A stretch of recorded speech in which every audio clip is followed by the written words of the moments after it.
Olá pessoal, tudo tranquilo? Professor Paulo Roberto, nós estamos trabalhando aí no universo dos números racionais. Hoje uma aula bastante importante, que é uma aula de exercícios. Nós vamos retomar alguns conteúdos importantes dentro desse universo e fazer alguns exercícios importantes também. Então veja uma coisa, toda vez que a gente vai trabalhar com exercícios, nós temos, na verdade, uma situação importante a ser analisada. Que situação é essa? Nós temos uma situação, um problema, né? Ou seja, há uma proposta de um problema para que você resolva e encontre uma solução. Isso é o que nós chamamos de situação-problema. Só que existem passos que eu posso seguir que vão tornar a minha resolução mais assertiva. Ou seja, eu vou chegar a um valor, a uma grande probabilidade de eu acertar realmente a resposta do problema. Primeiro, eu tenho que ler e compreender o que está sendo pedido. Então, uma boa leitura do enunciado, uma boa leitura do problema é o caminho inicial para eu poder entender o que eu tenho que fazer. Então, muito cuidado com a leitura e muito cuidado com o que está sendo pedido, né? Segunda etapa, identificar o que ele está pedindo, os dados solicitados, né? Muitas vezes eu preciso buscar num cálculo à parte ou num cálculo adicional algum dado que está faltando, algo que o problema precisa para chegar à solução, mas não está no enunciado. Então eu tenho que fazer um cálculo à parte para chegar a esse valor. Efetuar as operações necessárias. Lógico, vai chegar um momento em que eu vou ter que colocar a mão na massa. Eu vou ter que fazer uma multiplicação, uma divisão, né, uma subtração, uma adição para resolver o problema. E por último, verificar a solução encontrada. Muitas vezes, vou dar uma dica para você, eu tenho que pensar o que está sendo pedido e o que eu encontrei está em acordo com o que está sendo pedido, né? Se ele está em consonância, ou seja, se ele está em acordo com o que o problema está pedindo, né? Então, por exemplo, eu peço lá o preço de um determinado produto e o enunciado trabalha lá com outros preços, mas que giram em torno daquele valor. Aí o que acontece? Se eu encontrar um valor muito absurdo, muito fora da realidade, é porque há um grande indício que eu não acertei o problema. Então é muito importante analisar a resposta do problema na eventualidade dela estar fora de uma situação real, fora de um contexto. Tranquilo? Então vamos começar agora com o primeiro problema para a gente ir entendendo essa situação. Então observe aqui, ó. Eu tenho aqui, represente as frações a seguir, preenchendo as figuras, né? Lembrando como é que eu vou representar uma fração desenhando as partes de um todo, né? Então aqui o que acontece? Eu tenho lá 5/6, significa que eu dividi em 6 partes e dessas 6 partes eu vou pegar 5 delas. Então, na verdade, para eu representar, eu iria pintar 5 partes de 6, né? Lembrando que se eu pintar 5 partes de 6, sobra uma parte de 6, né? Então eu tenho aqui, para a gente entender bem, eu vou fazer esse primeiro para a gente entender bem o que eu teria que fazer. Os demais nós vamos fazendo juntos aí. Então eu tenho 1, 2, 3, 4, 5, 6. Tirar essa última aqui para fechar 6 partes. Então 1, 2, 3, 4, 5, 6. Tá aí. Quando eu pego 5/6, eu estou pegando 5 partes de um total de 6. Então eu representaria assim, ó. 1, 2, 3, 4, 5. E olha que interessante um raciocínio aqui. Eu tenho 5 partes de 6. Né? Quanto que me sobrou? Sobrou uma parte de 6. E se eu somar a parte que eu peguei com a parte que sobrou, eu vou ter o todo, né? É a mesma coisa que eu pegar um chocolate, por exemplo, uma barra de chocolate, dividir em 6 partes. Aí um dia eu resolvo lá comer 5 partes dessas 6. Então eu comi 5 partes de 6. Quantas sobraram? Uma parte de 6. Agora, se eu pegar o que eu já comi com o que sobrou, vai dar a barra inteira. Então, se eu somar 5/6 mais 1/6, lembrando que nesse caso eu não preciso tirar o mínimo, eu vou ter lá 6/6. E 6/6 é 1 inteiro, né? Então, como é que ficaria agora aqui? Na letra B, 2/6. Então eu tenho 1, 2, 3, 4, 5, 6 partes, aonde eu vou pintar 2 delas. Então eu pintaria esta e esta daqui. Então eu tenho 2/6, sobraram quantas? 4/6. E se eu somar 2/6 com 4/6, vai dar 6/6, que é 1 inteiro, né? Então sempre a parte destacada mais a parte que sobrou tem que dar o total, tem que dar o número inteiro. Aqui eu tenho 1/3, né? Só que na verdade, veja uma coisa, como é que eu vou representar 1/3 considerando que eu dividi em 6? Então olha que interessante, eu vou fazer a mesma coisa aqui, vou dividir em 6, eu tenho 1, 2, 3, 4, 5, 6 partes, mas eu quero 1/3 delas. Então o que eu vou fazer, né? Eu vou achar a fração equivalente. Se eu multiplicar em cima por 2 e embaixo por 2, né? Lembre-se que se eu fizer essa multiplicação em cima e embaixo pelo mesmo valor, eu não altero a fração. E aí eu tenho uma equivalente que é 2/6. Então, se eu quero tirar 1/3 desta barra aqui, ou seja, 1/3 dessa divisão, e como ela está dividindo em 6 partes, é a mesma coisa que eu retirar 2/6.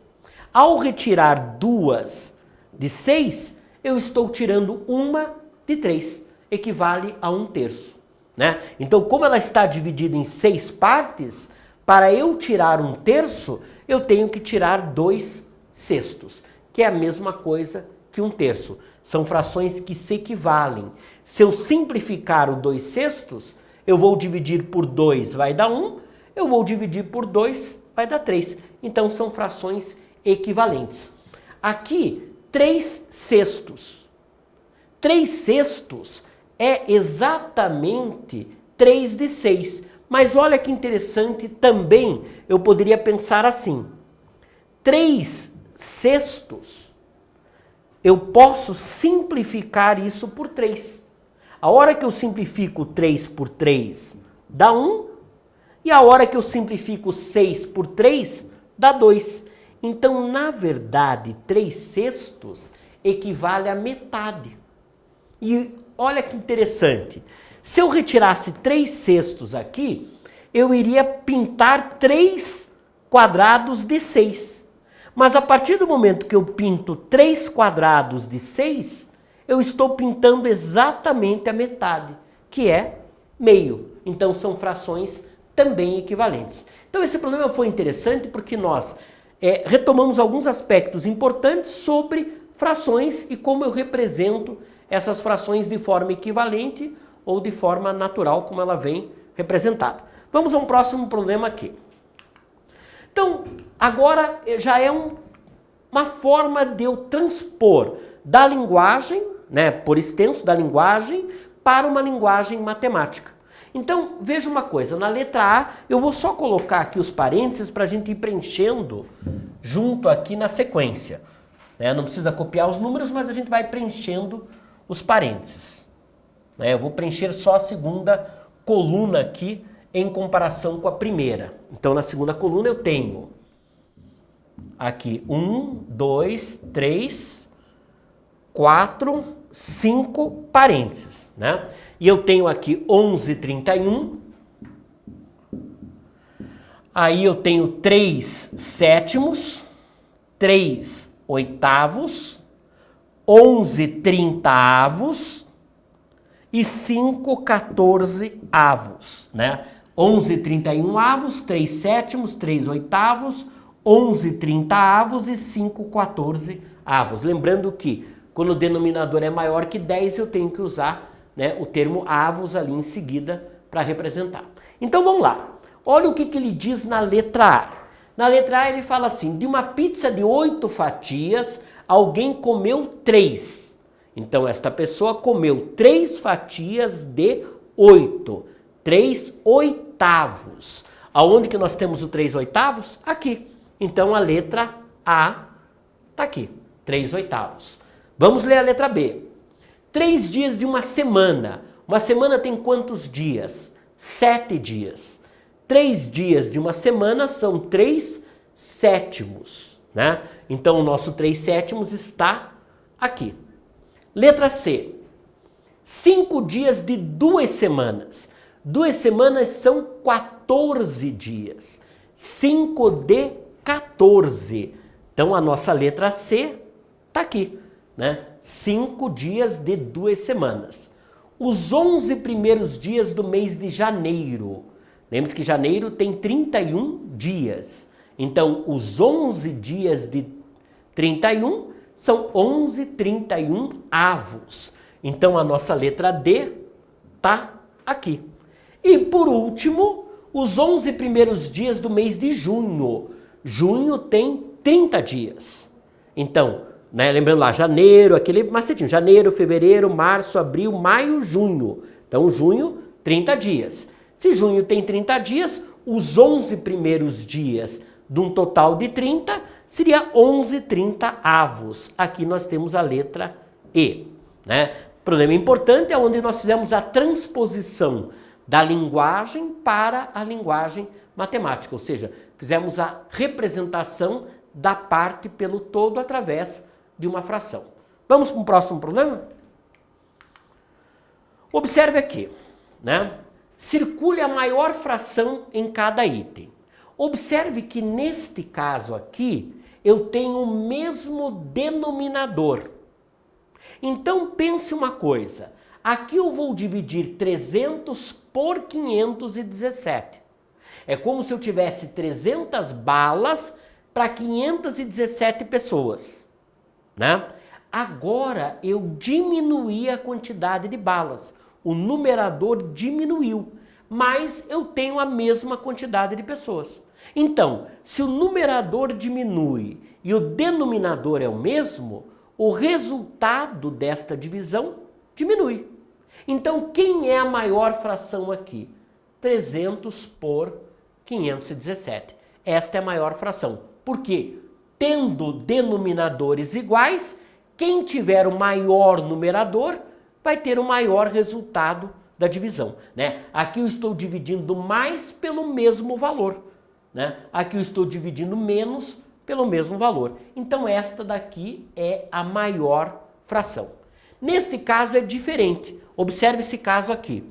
Eu tenho o mesmo valor dividido por valores diferentes, né? Então é como se eu tivesse a mesma quantidade de bala para pessoas, quantidade de pessoas diferentes. Aqui eu tenho 300 balas para 517 pessoas. E aqui eu tenho 300 balas para menos pessoas, 417 pessoas. Então aonde que eu vou ter mais bala por pessoa? Neste caso aqui, aonde o denominador é menor. Aonde o denominador for menor, a divisão dará, para mesmos valores, né, dará um valor maior. Então qual é a maior fração aqui? Nesse caso é essa que tem o menor denominador. Então, olha que interessante. Quando eu tenho o mesmo denominador, vai ser maior a fração de maior numerador. Agora, quando eu tenho o mesmo numerador, vai ser maior a fração de menor denominador, né? E agora nós temos aqui uma última situação, que é essa situação em que eu tenho frações equivalentes. Eu tenho que igualar ali, descobrir quem é a fração equivalente. Então, observe aqui. Por exemplo, no primeiro caso ali na letra A. Na letra A, eu tenho lá 8 divididos por 11 é igual a 24 divididos por, né? Pense comigo. De 8 para 11, aliás, de 8 para 24, eu multipliquei por quanto? Eu multipliquei por 3. 3 vezes 8, 24. O que eu tenho que fazer embaixo para a fração ser equivalente? Eu também tenho que multiplicar por 3. Então, vai dar 33.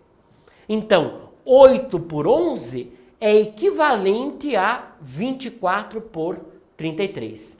A mesma coisa nós vamos fazer na letra B. Na letra B eu tenho lá 20 divididos por 15 é igual a, né, eu não sei o numerador, por 3. Agora presta atenção. De 15 para 3, o que eu fiz? Eu dividi por 5. Então, de 15 para 3, eu divido por 5. 15 divididos por 5 dá 3. Eu tenho que fazer a mesma coisa aqui em cima. Eu vou dividir por 5.